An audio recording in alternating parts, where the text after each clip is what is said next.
have 2 children, and my 2 children, I believe, are a perfect example of how you can live in the same country, be raised by the same mother, different fathers. Don't judge me, but they have different fathers. Both their fathers are English. But my children are so wildly different to one another, they might as well be different nationalities.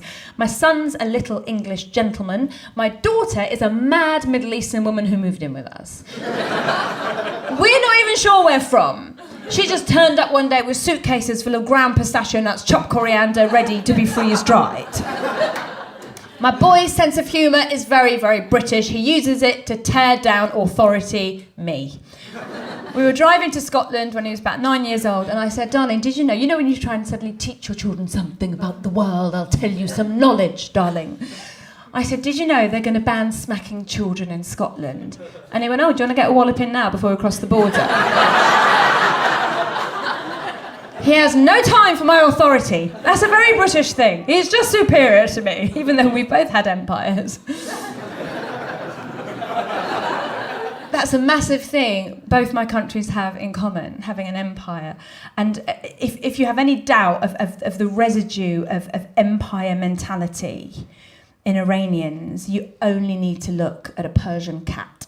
Have you seen a Persian cat? The big, fluffy, saucepan-faced admirals. And they walk around the street going, I had an empire, you know. From here to number 12 was all mine.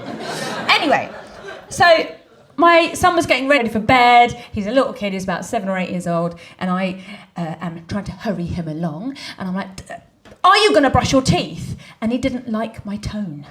I was like, no, I am British, you are a foreigner, you do not talk to me like that. And he said, I've got no idea, I'm not a soothsayer. I haven't got time for this, right? I'm a busy working single mother. And I said, don't be such a smart ass. And he did something very British. He said a funny thing that came into his head, and he took a gamble because he knew it might get him killed. He said, your ass is smarter, mummy, you can speak out of yours. If it's funny enough, you have to let them live, right? I'll say to my little girl, darling, should we go upstairs and brush your teeth? You don't tell me what to do. You are not the boss of me, mummy, if that is your real name. Don't look at me like that, I kill you. Don't leave me, I love you. I rip out my heart for you, it means nothing. I tear out my eyeballs as a sacrifice to you, but all you say to me is, teeth, teeth, teeth, why?